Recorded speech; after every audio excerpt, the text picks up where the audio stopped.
말씀 보시겠습니다. 오늘 은혜 받으실 하나님 말씀은 고린도전서 10장 13절 한절 말씀입니다. 고린도전서 10장 13절 말씀을 제가 봉독해 드리겠습니다. 사람이 감당할 시험 밖에는 너희가 당한 것이 없나니 오직 하나님은 미쁘사 너희가 감당하지 못할 시험 당함을 허락하지 아니하시고 시험 당할 쯤에 또한 피할 길을 내사 너희로 능히 감당하게 하시느니라. 아멘. 기도하겠습니다. 사랑과 은혜가 많으신 하나님 감사합니다. 오늘도 주의 백성들 사랑하심으로 말미암아 각 교회로 인도하시고 하나님의 말씀을 들을 수 있도록 또한 예배를 드릴 수 있도록 은혜 주심을 감사합니다. 오늘도 말씀을 통해서 우리 하나님과 깊이 교제하는 시간들이 될 수 있도록 다시 한번 은혜와 은총을 더하여 주옵소서. 오늘도 말씀을 통해서 하나님의 그 뜻을 헤아리는 귀한 시간이 되기를 원합니다. 우리 주님께서 인도해 주실 걸 믿사옵고 예수님의 이름으로 감사하며 기도하옵나이다. 아멘. 주 안에서 사랑합니다. 인사드립니다. 시험을 대비합시다. 오늘 본문에서는 시험에 대해 대비할 수 있는 말씀으로 우리에게 교훈을 하고 있습니다. 시험을 대비하는 것은 참 중요합니다. 성도들은 시험을 통해서 영적으로 승리하기도 하고 또한 실패하기도 합니다. 그래서 항상 우리는 세상에만 시험이 있는 것이 아니라 성경에서도 반드시 시험을 통해서 우리 하나님의 은혜를 역사한 사실을 기억할 때 또 우리가 말씀을 상고하게 될 줄 믿습니다. 시험을 미리 대비하면 승리를 하고 대비하지 못하면 실패하게 됩니다. 많은 성도들이 넘어지는 이유는 시험을 대비하지 못해서 넘어지는 경우가 많습니다. 세상에서도 그렇죠. 시험을 대비하지 않으면 좋은 회사에도 못 들어가고 또 가고자 하는 학교도 갈 수 없습니다. 그래서 항상 대비를 하는 것, 사업도 마찬가지죠. 어떻게 대비를 하느냐에 따라서 그 사업은 잘 될 수도 있고 망할 수도 있고. 여러분 기업 중에 제일 큰 기업은 저와 여러분의 영혼의 기업인 것을 믿으시기 바랍니다. 이 사업보다 큰 것은 없어요. 여기에 시험이 있다는 사실. 천국은 아무나 가는 게 아니고요. 하나님 안에 들어오는 것도 아무나 들어오는 게 아니에요. 우리 하나님은 성경을 보니까 꼭 시험을 통과하게 합니다. 우리가 할 수 없는 일은 하나님이 하게 하시고 또 우리가 할 수 있는 일은 지혜를 주셔서 그 일을 할 수 있도록 또 은혜로 우리를 인도하십니다. 그래서 우리는 무엇이든지 주 안에서는 할 수 없는 게 아무것도 없다. 모든 것을 할 수 있다고 성경에서 말합니다. 그런데 우리가 말씀에 깊이 들어가지 못하면 늘 할 수 없다고 하면서 원망하고 불평하고 힘들게 사는 모습들을 또한 보게 되는 것을 아마 여러분들이 많이 경험했을 것입니다. 시험은 크게 두 가지를 통해서 받게 됩니다. 우리 주 안에서. 하나는 사탄의 유혹을 통해서 받게 되고 또 하나는 하나님이 성도들을 연단하시기 위해서 허락하신 시련들을 통해서 받게 됩니다. 이 두 가지 시험을 미리서 대비를 하면 본문 말씀대로 능히 감당하게 되므로 모든 시험에서 승리하게 되는 것을 믿으시기 바랍니다. 오늘 본문 말씀에 시험에 대해서 구체적으로 교훈을 하고 있습니다.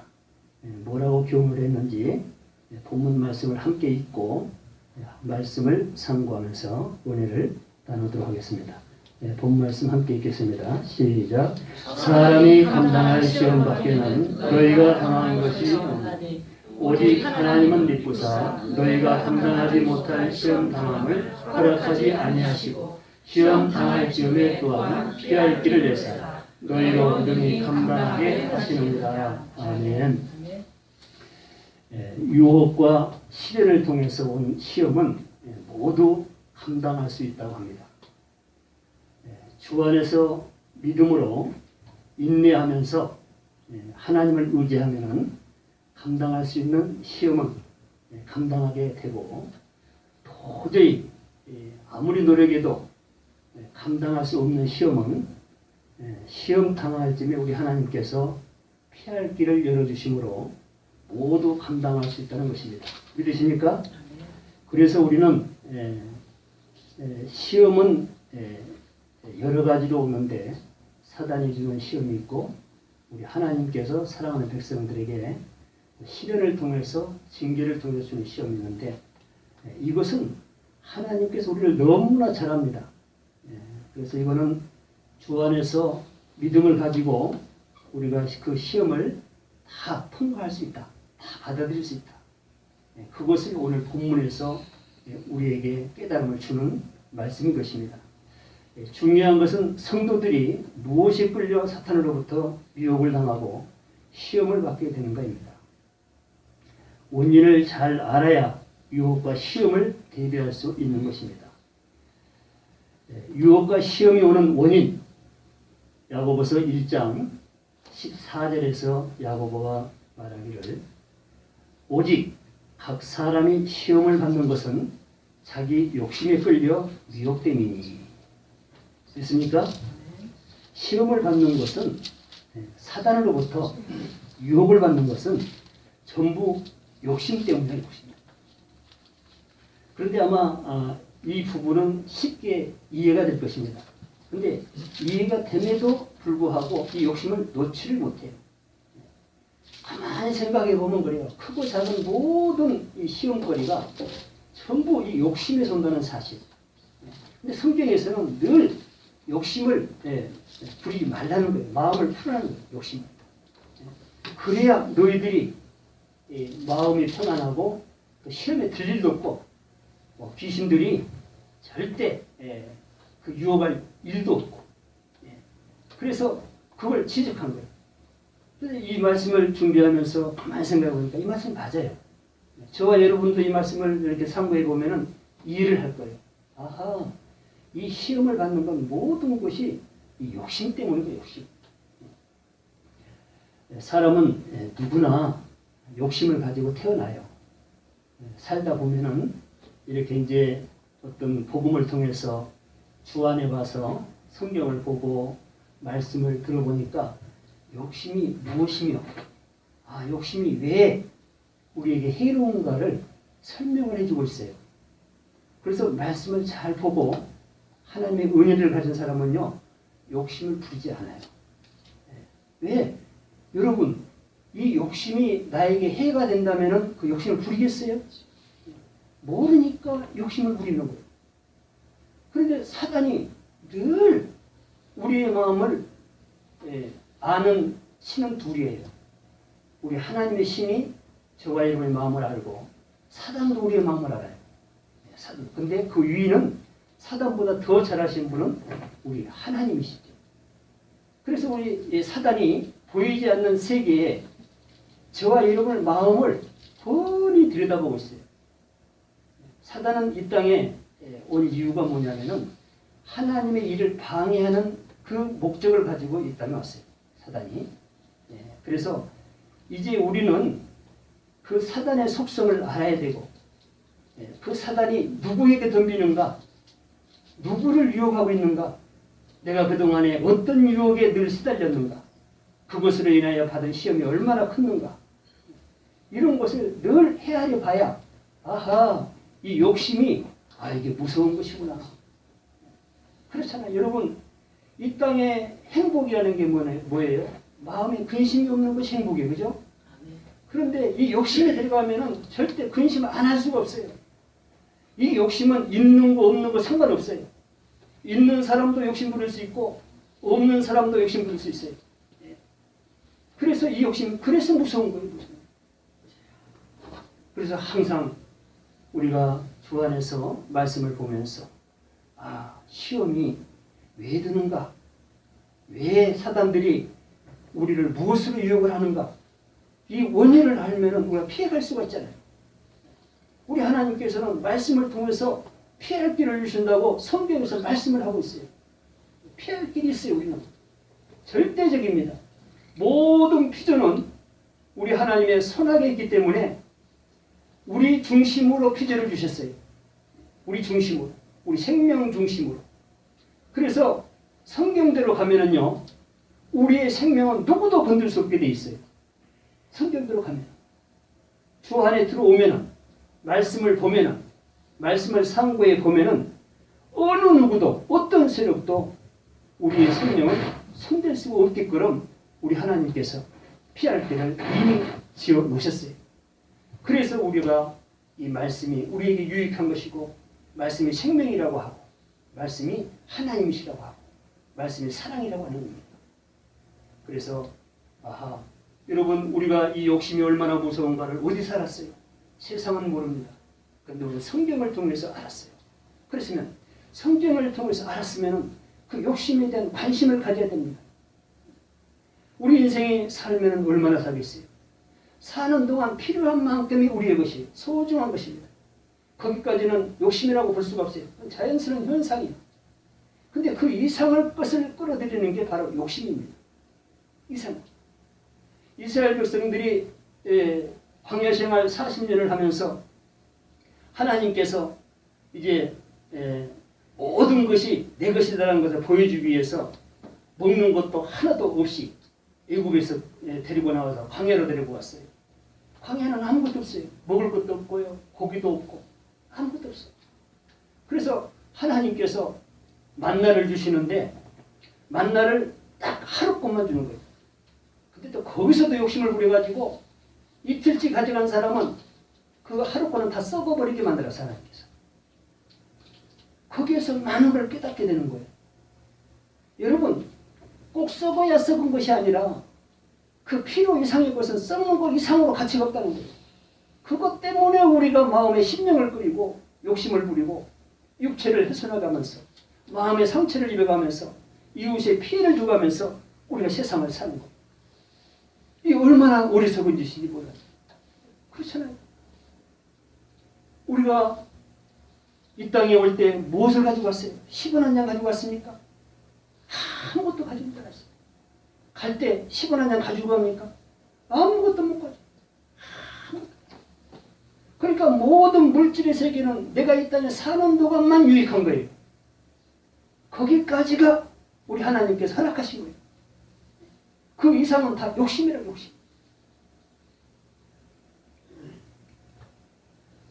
사단은 성도들의 욕심에 따라서 그 부분을 집중적으로 유혹을 해서 시험을 들게 합니다. 욕심은 사단이 제일 크게 쓰는 도구라는 것입니다. 그래서 욕심이 마음에 잉태되면 사망을 낳는다고 합니다. 야고보서 1장 15절. 욕심이 잉태한 즉 죄를 낳고 죄가 장성한 즉 사망을 낳느니라. 욕심의 열매는 사망이라는 거죠. 그러니까 욕심이 얼마나 무서워요. 아니 그거 욕심 부릴 수도 있고 안 부릴 수도 있고. 여러분, 욕심을 너무 쉽게 생각을 해요. 근데 성경에 보니까 그게 아니야. 엄청 큰 거야 이게 죄가. 사망으로 간다니까요. 사망으로. 우리의 마음에 욕심이 딱 들어오면, 우리 마음에 욕심이 잉태가 되면은 그 욕심이 자라게 된대요. 자라서 태어나면 어떻게 돼요? 성장하면 바로 사망으로 갑니다. 사망으로 갑니다. 여기까지 생각을 않기 때문에 그저 가리지 않고 욕심을 부리는 것이지, 여기까지 생각이 들어가면은요, 그 욕심이라는 것은 어느 정도 정리를 할 수가 있어요. 그런데 또 이룰 수 있는 것을 가지고 욕심을 하면 그래도 조금 나아요. 그죠? 그런데 이룰 수 없는 것을 욕심을 부려가면서 마음을 상해 가요. 이룰 수도 없는 것. 그게 바로 욕심이에요. 욕심. 가만히 한번 돌아보세요. 되지도 않을 거 가지고 근심하는 게 굉장히 많습니다. 시기하고 질투하고. 그래서 그러면 결과가 뭐죠? 자기 마음이 상하는 거예요. 욕심 부려서 안 되면 속상한 거예요.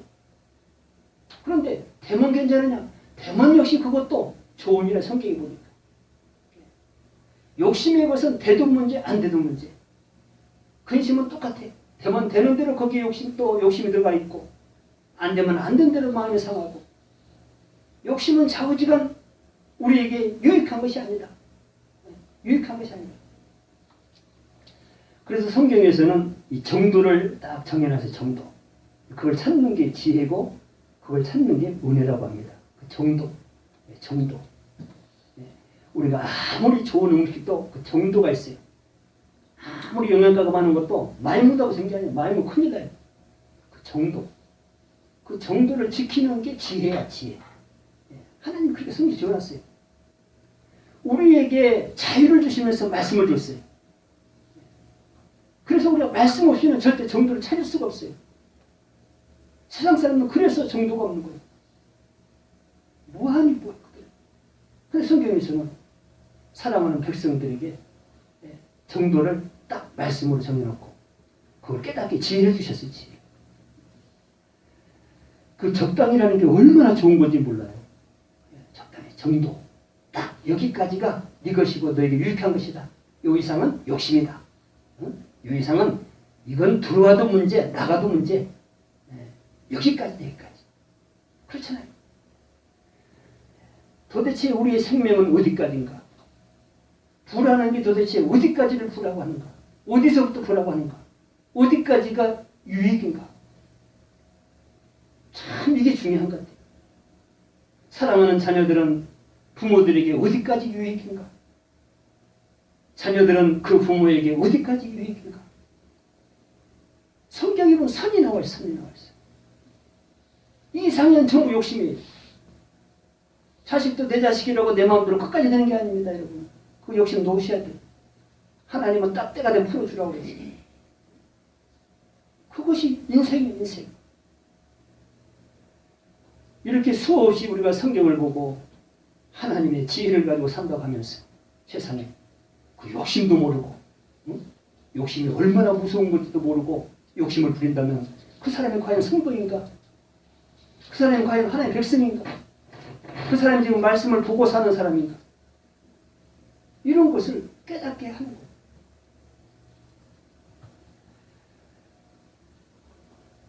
욕심 중에 제일 큰 욕심, 디모데전서 6장 10절에 보니까 돈을 사랑함이 일만하게 뿌리가 되나니 이것을 탐내는 자들은 미혹을 받아서 믿음에서 떠나 많은 근심으로써 자기를 찔렀도다. 여러분, 돈은 절대 사랑의 대상이 아닙니다. 믿으십니까? 욕심을 가진 사람이 돈을 사랑해요. 돈을 얼마나 좋아하는지. 물론 아까도 말씀을 드렸지만 우리에게 그 한계 어디까지는 좋은 돈이 있어요. 그게 꼭 필요 생명 같은 거예요. 그건. 지금 여기서 말하는 건 그 이상을 말하는 거예요. 이상을. 그 이상을. 돈이라는 것은 하나님께서 사랑의 대상으로 우리에게 주신 것이 아니라 물질은 그 다스리라고 주신 거예요. 우리 생명에 조금 일부분 유익들이 있는 것들이에요. 거기에 맞게 써야 되는 거예요. 그것을 위해서 우리 하나님이 허락하신 것입니다. 아니 사랑해라는 하나님은 사랑하지 않고 돈을 사랑한다면 그 사람은 신앙을 떠난 사람입니다. 하나님보다 세상이 더 좋은 것입니다. 속에는 생명보다 육체를 더 좋아하는 사람인 것입니다. 우리의 육체는 생명의 집으로 주셨어요. 도구로 주셨어요. 생명의 그 시간이 되면 육체는 썩어져 가는 것입니다. 주인공이 아니에요. 우리 안에 있는 생명의 주인공이 주인공. 그것을 깨달아요. 아니 돈이라는 게 도대체 뭔가? 절대 성경에서는 사랑의 대상이 아니라 욕심의 대상이 아니라는 것입니다. 돈. 그것을 명확히 성경에서 우리에게 가르쳐주고 있어요.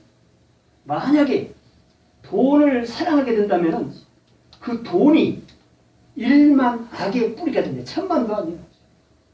일만 악의 뿌리가 된다는 거예요. 이게 모든 그 악의 돈에서 나온 돈, 욕심에서. 선악이 뭐냐? 악이 바로 거기서 나오는 거예요. 그런 악을 가지고 사는 사람은요, 절대 선을 받아들일 수 없습니다. 악과 선은 완전히 반대되는 얘기예요. 우리 하나님은 선을 주장하고 세상은 악을 주장합니다. 사단은 악을 유혹하고 성령은 선을 유도합니다. 그래서 늘 우리는 그 두 법을 가지고 싸우고 사는 사람이 성도들이 성도들. 그래서 오늘날 나는 지금 돈을 사랑하고 있는가? 이 소리는 하나님보다 생명보다 돈을 내가 더 좋아하고 있는가? 여러분은 돈이 좋습니까? 하나님이 좋습니까? 하나님이 좋습니다. 이거 부끄럽죠 좀. 저도 마찬가지로 다 사람의 길이 그래요. 그래서 우리는 항상 성경을 봐야 돼요. 그러니까 돈을 내가 너무 사랑한다 싶으면은 빨리 주의 말씀으로 돌아오시기 바랍니다. 그러면 깨달음이 있어요.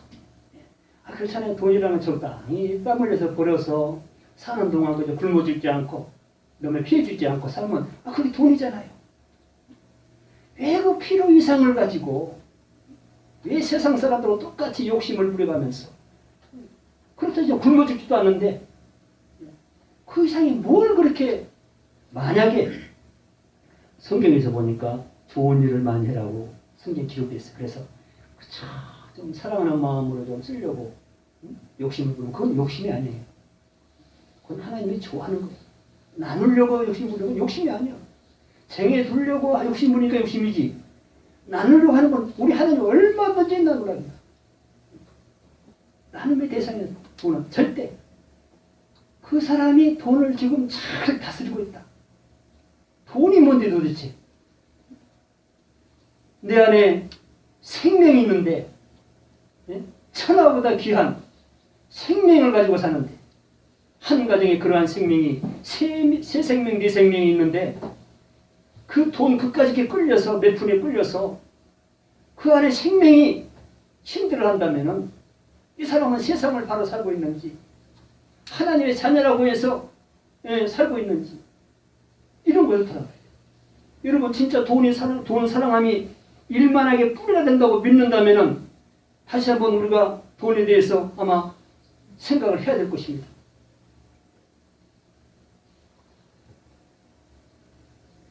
우리가 사랑할 수 있는 것은 돈이 아니라 명예가 아니라 권력이 아니라 생명을 사랑해야 되는 것을 믿으시기 바랍니다. 생명 이상은 없어요. 왜? 모든 것은 생명이에요. 근데 돈하고 생명하고 그러면은 돈은 아주 한 일부분 거기에 가치를 두고 있어요. 우리 사는 동안만 약간의 필요한 것이지 막 쟁여놓고 막 이거 해야 되는 거 아니에요. 성경이 절대 됩니다.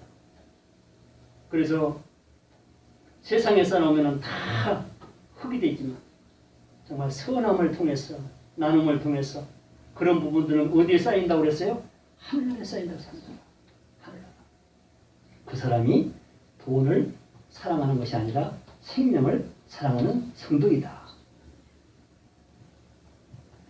디모데전서 6장 9절에 보니까 부하려 하는 자들은 시험과 올무와 여러 가지 어리석고 해로운 욕심에 떨어지나니 곧 사람으로 파멸과 멸망에 빠지게 하는 것이라. 부하려 하는 자들은 시험과 올무와 해로운 욕심에 떨어진대요.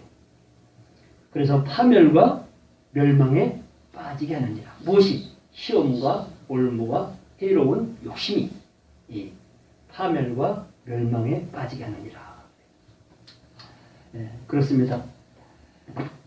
이렇게 부하려 하는 것이 얼마나 우리에게 시험이 되고 올무가 되고 또 해로운 욕심으로 이어지는 것을 성경에서 곳곳에 정말 지혜를 가진 사람들이 이렇게 늘 간증을 통해서 기록을 하고 있습니다.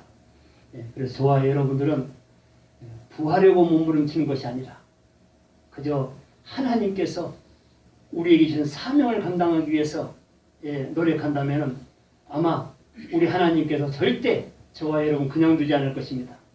여러모로 성경에 보니까 천사를 붙여서 도움을 주신대요. 내가 알 수 없는 거 천사를 통해서 깨닫게 하고 유익한 것을 깨닫게 해서 돌봐주신다는 거예요. 말씀에 보면은요, 하나님이 이뻐하는 자들은 사람을 붙여줘요. 필요한 사람을. 그리고 사단의 유혹들은 하나님이 엄하게 명합니다. 그래서 평안히 갈 수 있는 거예요. 평안히. 그래서 우리는 하나님으로부터 사랑을 받아야 돼요. 누가 사랑을 받아요? 부를 버리는 사람, 욕심을 버리는 사람, 부보다 하나님을 사랑하는 사람, 이런 사람을 우리 하나님께서 인도하시고 돌보시고 항상 푸른 차정으로 7만원 물가로 최후에는 영원한 사랑이 머문 그곳, 하나님이 함께하는 그곳으로 우리 하나님께서 인도하신다는 것입니다. 그래서 우리는 시험과 올무와 그 욕심에 들어가지 않기 위해서는 절대 부를 욕심부리지 마라. 그것을 우리에게 또한 교훈으로 말씀을 주고 있습니다. 부에 대한 욕심이 제일 무서운 이유를 주님이 이렇게 말씀을 하셨습니다. 마가복음 4장 19절에 세상의 염려와 재물의 유혹과 기타 욕심이 들어와 말씀을 막아 결실하지 못하게 되는 자요. 세상의 염려와 재물의 욕심과 유혹과 욕심이 마음에 들어오면은 말씀을 막아서 결실하지 못하게 방해를 한다는 것입니다. 아주 무서운 말씀인 것입니다. 여러분, 말씀을 막는 것은 우리의 신앙을 막는 것이고 모든 것을 막는 거예요. 천국을 막는 거예요. 하나님과 교제를 막는 것입니다. 근데 이것이 무엇이 막느냐 했더니 세상의 염려. 세상의 염려라는 것은 세상에 있는 것 때문에 걱정하고 근심하는 것. 그리고 재물로 인한 유혹. 여러분, 재물에 마음을 두면 거기에 엄청난 유혹이 들어갑니다. 그걸 욕심이라고 성경에서 표현을 하고 있어요. 끝도 없어요. 끝도 없어. 끝도 없어요. 여러분, 솔직히 그러잖아요. 아이고, 내가 이만큼만 했으면 욕심 안 부리지. 천만의 말씀이에요. 아마 욕심이 더 커질 걸 아마요. 처음에는 그러잖아요. 하나님, 이만큼만 주면은요, 절대 더 이상 내가 요구 안 할게요. 그거는 자기 생각이에요. 그건 인간의 그 본질이 딱 나와 있어요. 모든 세상 사람도 성경 말씀을 보지 않으면 절대 절제할 수 없는 게 인간이에요. 절제가 안 되는 거예요.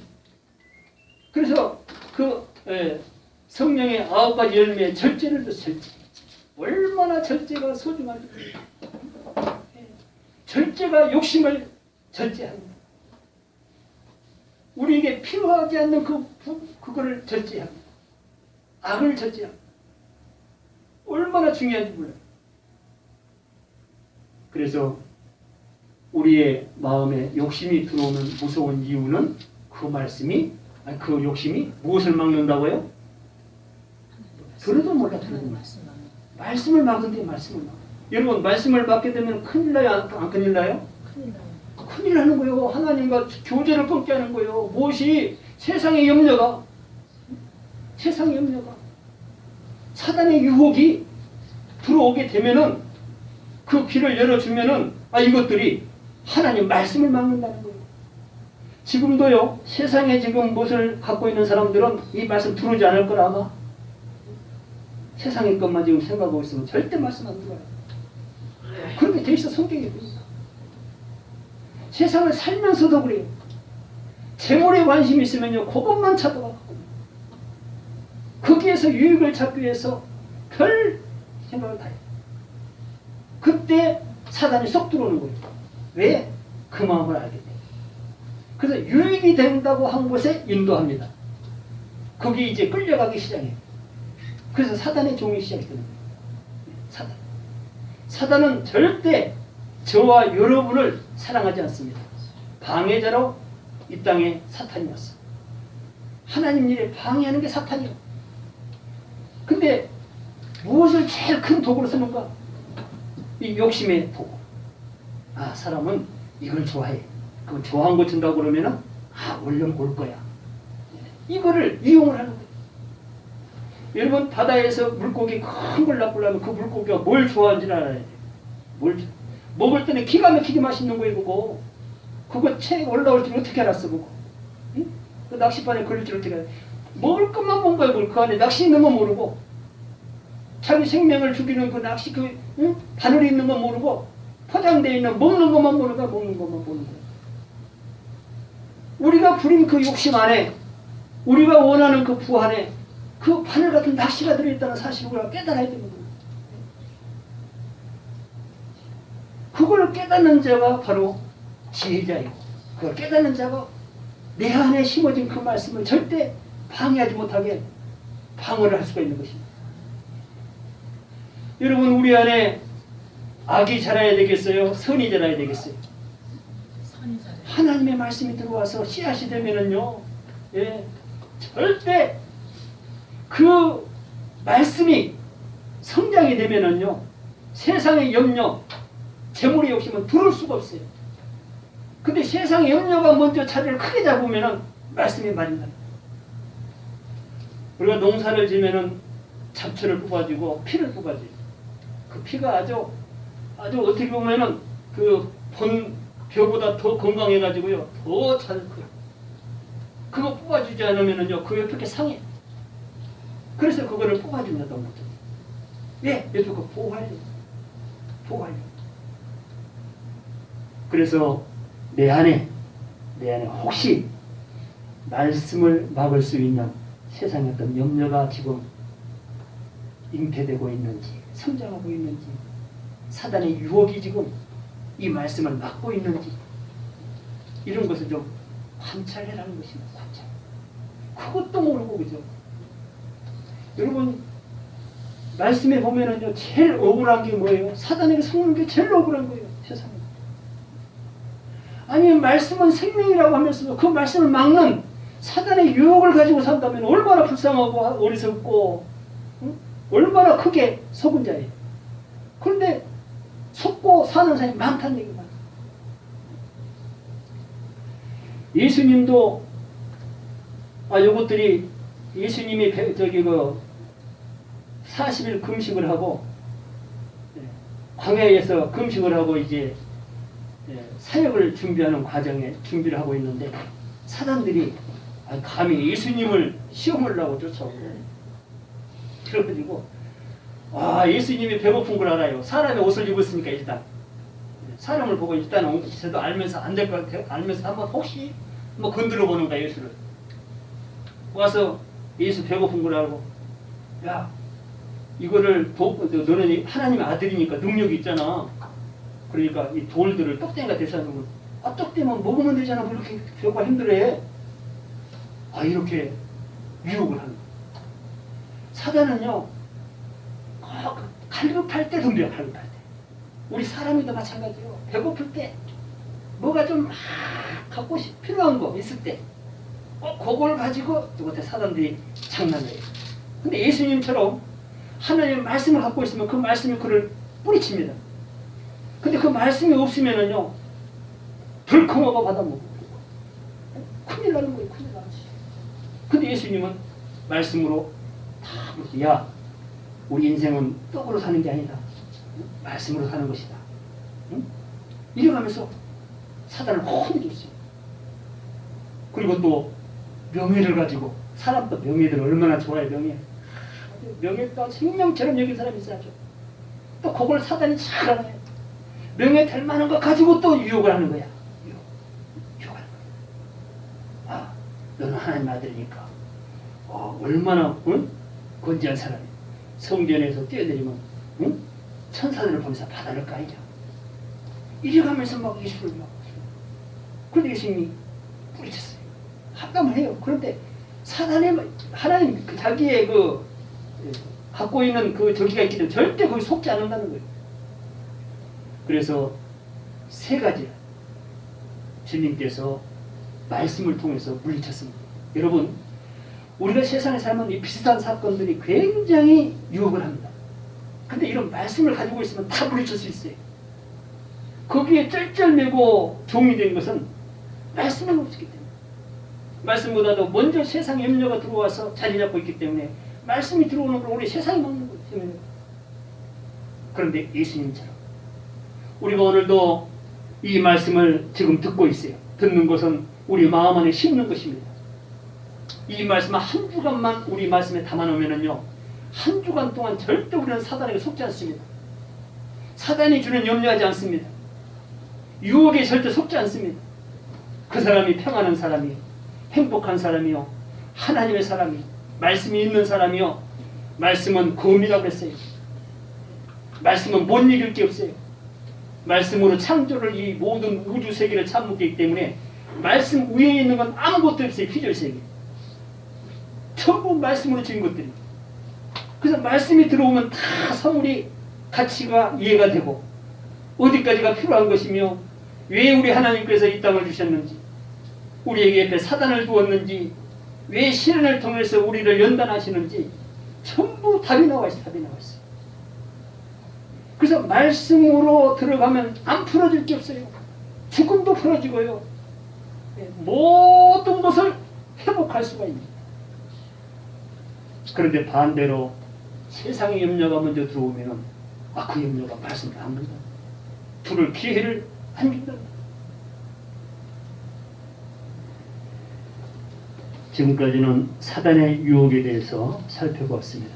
이제는 하나님이 시련을 통해서 허락하신 시험들을 살펴보도록 하겠습니다. 하나님은 누구에게 시련을 허락하시는가? 하나님은 사랑하는 자에게 시련을 주기 위해서 징계를 하신다고 합니다. 요한계시록 3장 19절에서 우리 주님이 하신 말씀입니다.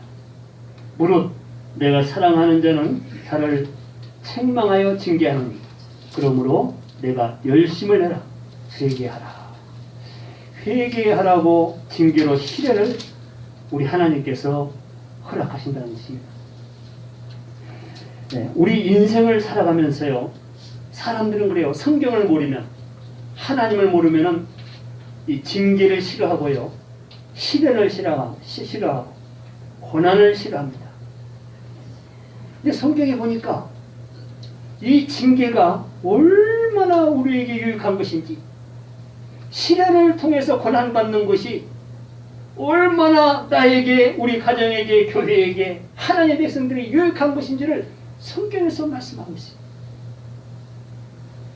그래서 성경에 하나님의 은혜를 받는 사람들은요, 제일 깊은 찬송은 고난 중에 찬송을 했어요. 시인도 마찬가지고, 제자들도 마찬가지고, 선진들도 마찬가지고. 하나님께 제일 깊은 찬양은 고난에서 올려서 고난했어요. 왜? 그 고난의 시련의 가치가 우리 인생에게 얼마나 유익하게 해준 것을 알게 된 거야. 그런데 사람들은 이걸 모르면 그 시련을 싫어합니다. 징계 자체를 싫어해. 유대인들이 우리 하나님께서 징계를 하면은요, 그 징계는 저주받은 사람들이 받는다고 옆에 가지도 않았어요. 그런데 알고 보니까 하나님께서 사랑하는 자들에게 징계를 주는 거죠. 여러분도 아마 하나님과 제일 가까이 간 그 시기가 아마 고난이 깊었을 때인 것을 아마 생각이 날 것입니다. 아마 경험들을 다 했을 거예요. 우리에게 징계가 없고 시련이 없고 고난이 없으면은요, 하나님 앞에 올 수가 없고요, 기도할 수도 없고, 그리고 하나님 앞에 오지 않고 기도하지 않으면요, 인생이 무엇인지, 생명이 무엇인지, 욕심이 무엇인지 아무것도 몰라요. 그저 짐승처럼 그저 육신이 이제 날이 차서 머리가 휘어지고 힘이 빠져 죽는 날까지 아무것도 못 살아요. 짐승처럼 사는 거예요. 그래서 성경에 보니까 하나님의 은혜를 가지고 살지 않으면 짐승마다 못하면 딱 맞는 말이에요.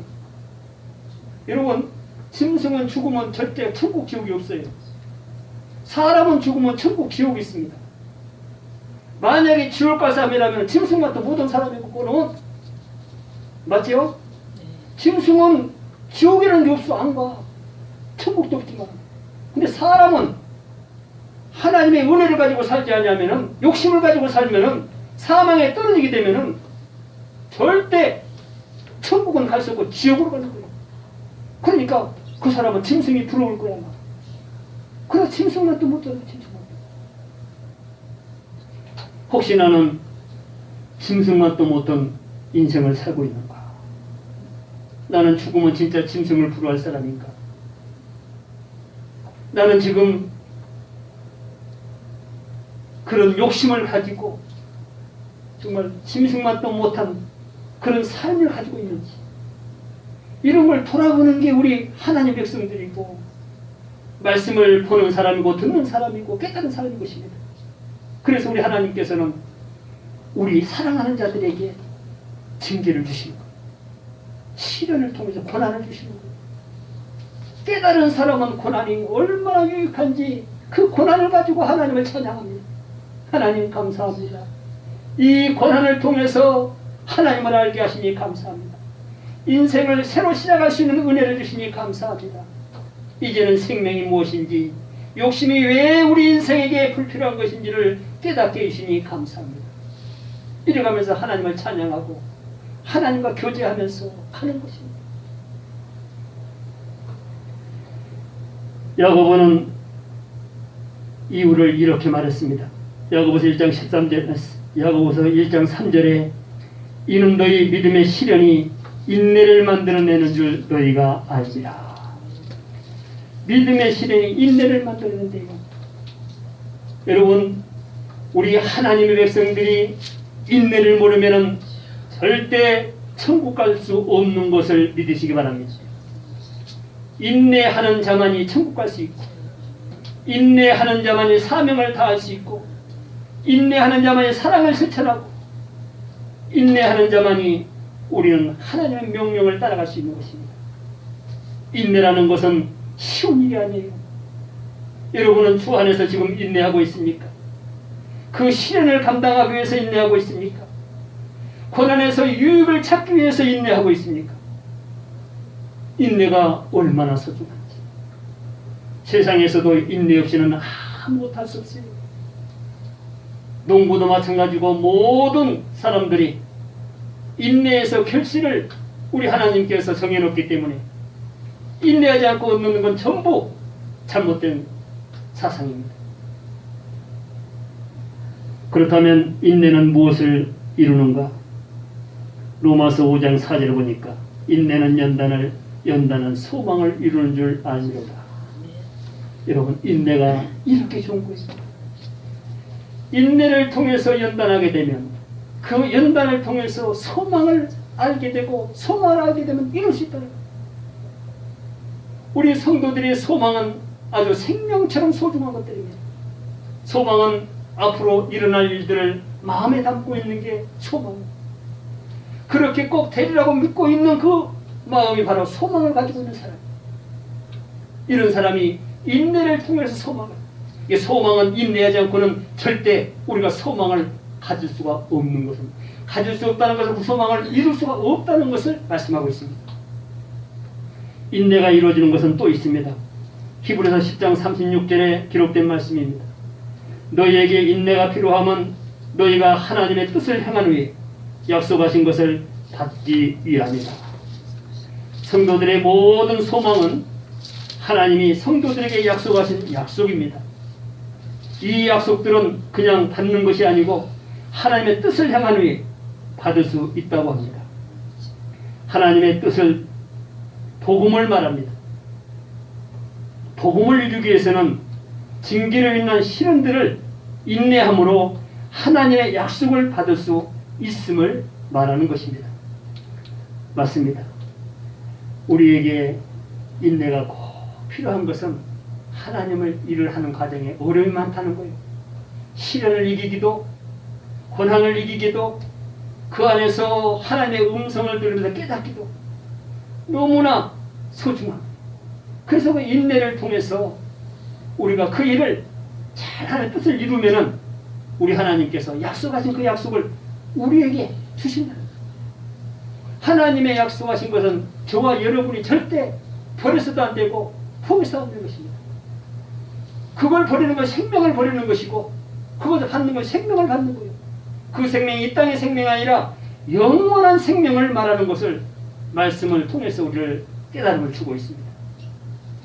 하나님이 성도들에게 약속하신 것, 야고보서 1장 12절에 보니까 시련을 견뎌낸 자가 주께서 자기를 사랑하는 자들에게 약속하신 생명의 면류관을 얻을 것이기 때문이다.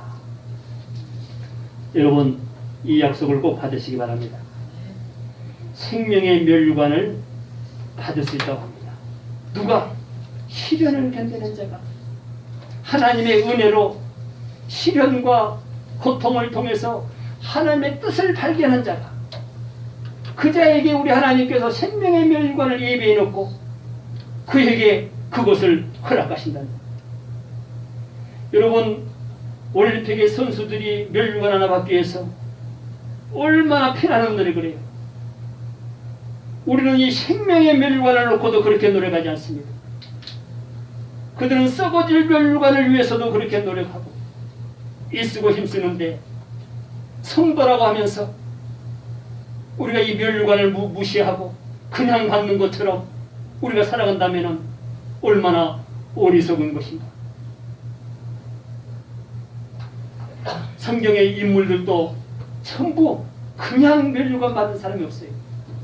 한번 보세요. 유명하고 정말 하나님으로부터 최고의 사랑받는 사람들 인생 한번 돌아보세요. 저와 여러분같이 살지 않았어요. 얼마나 힘들고 어려운지 몰라요. 얼마나 고생이 많고 시련이 많은지 몰라요. 그럼에도 그들이 떠나지 않고 거기에서 찬송.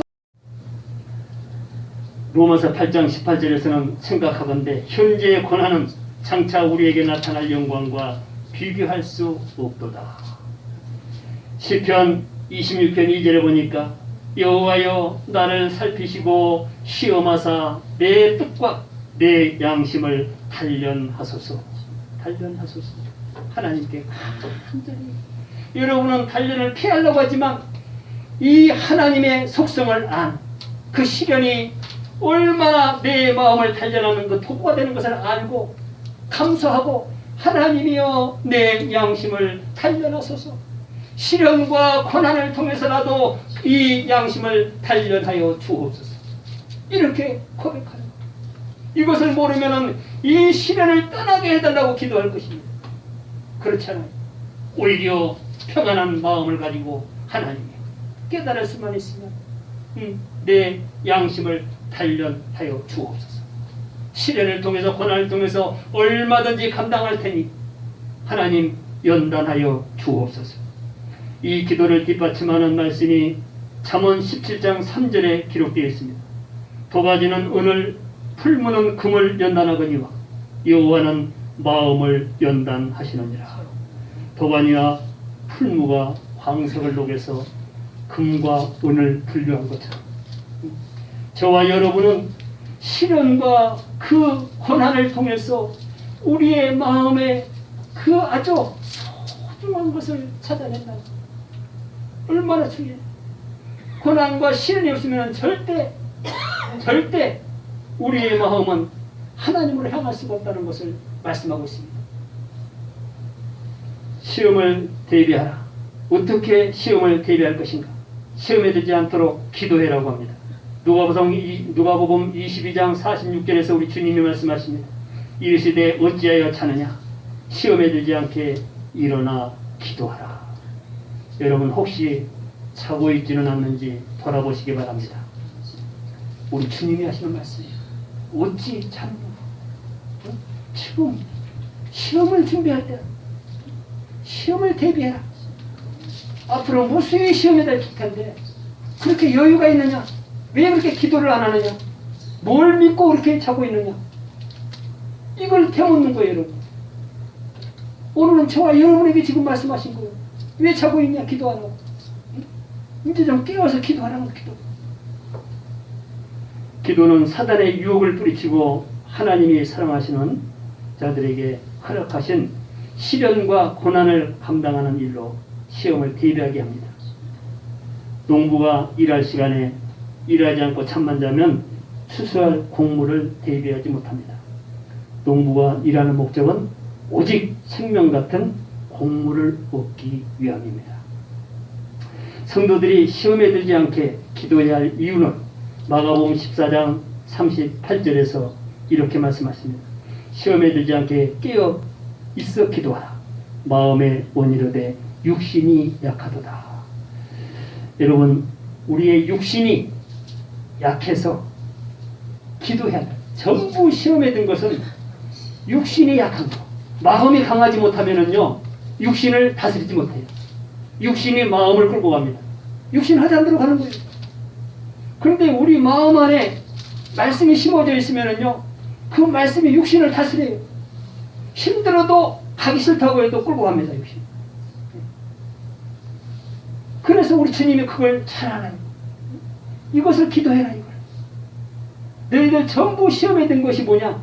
육신이 연약하기 때문에 그 연약한 걸 사단들이 공격해서 너희들이 거기에 수긍함으로 시험에 든 것이다. 그래서 우리의 삶은 절대 육신에 있는 것이 아니고 바로 영혼에 있는 것이다. 지혜가 있는 자가 바로 이 육신을 도구로 잘 쓰는 것입니다. 잘 다스리는 것입니다. 그래야 우리는 시험에 들지 않고 하나님의 일을 최선을 다해서 우리 아버지 앞에 영광이 되는 것을 믿으시기 바랍니다. 네, 바울이 말한 육체의 욕심을 이루지 아니한 방법, 갈라디아서 5장 16절, 내가 이르노니 너희는 성령을 따라 행하라. 그리하면 육체의 욕심을 이루지 아니하리라. 성령은 말씀인 것을 믿으시기 바랍니다. 말씀을 따르면 절대 육체의 욕심을 이루지 못한다는 거예요. 절대 이루어서는 안 되는 것이죠. 네, 오늘 말씀 결론의 말씀을 드립니다. 우리 앞에 시험이 닥칠 때는 그 원인과 뜻을 먼저 생각해서 지혜롭게 잘 대처하시고, 우리가 감당치 못할 시험이 오면 하나님께서 허락지 아니하시고 피할 길을 주시는 하나님께 감사하면서 어떠한 시험에도 대비하는 성도가 되시기를 주님의 이름으로 축원합니다. 기도하겠습니다. 하나님 감사합니다. 오늘도 말씀을 통해서 깨달음을 주시니 감사합니다. 아버지 하나님, 오늘 말씀해 보니까 우리는 어떤 시험이라도 감당할 수 있다고 말씀했습니다. 그가 누구입니까? 시험에 대비한 자, 시험에 대해서 잘 알고 있는 자가 그 시험을 대비할 수 있다고, 승리할 수 있다고 오늘 본문을 통해서 우리에게 깨달음을 주셨습니다. 우리 모두, 우리 사랑교회 모든 성도님들이 어떠한 일이 있을지라도 그 시험의 대비를 통해서 승리할 수 있는 성공자가 다 될 수 있도록 아버지 도와 주옵소서. 예수님의 이름으로 감사하며 기도합니다. 아멘. 찬송가